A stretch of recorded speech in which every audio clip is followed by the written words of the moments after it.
A teddy bear that's seen better days is perched on this worn-down bed, and a 7-year-old girl pulls her toys out from beneath a motel bathroom sink on the west side of Columbus. When you look through this motel door, you are looking at what was Grover and Tina Harville's most recent home. I'm pissed.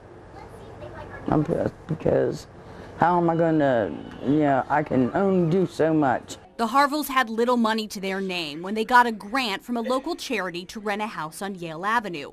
Already a tough part of town, this is the house they lived in. And this house had a major problem. Our drain started backing up downstairs.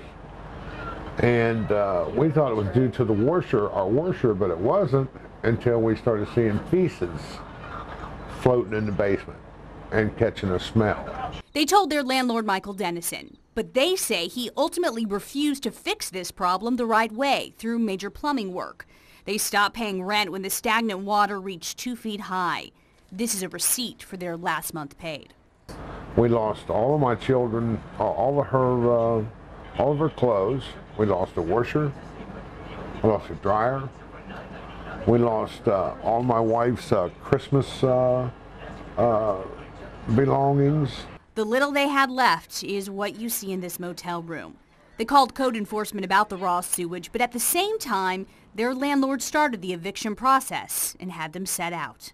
He took everything I owned and threw it out in the side of the yard. People went through it like vultures. Dennison was wanted in environmental court because code enforcement determined he was responsible for the sewage problem here. But the Harvilles lived in this motel room for 4 months because they made a critical mistake. I think it's fairly common. I mean, you have tenants who say, well, I quit paying and, but he wasn't fixing the repairs. Donna Mayer, an attorney with the Legal Aid Society of Columbus, says they should have put their rent in escrow. You're not entitled in Ohio to stop paying your landlord simply because he's not making repairs. And a tenant really doesn't want to do that. Setting up an escrow account for your rent does not take an attorney. You fill out paperwork at the Franklin County Courthouse and you give your landlord written notice of the serious problem at the property.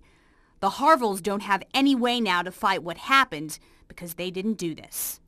Dennison told us it wasn't his fault, but has not returned our phone calls since. His case has been dismissed after the property was brought back into compliance. The Harvilles moved out of this motel in the last month, but they are still bitter about the situation. He could have just fixed it right the first time, and I wouldn't have went through all this. Michaela Hunt, NBC4.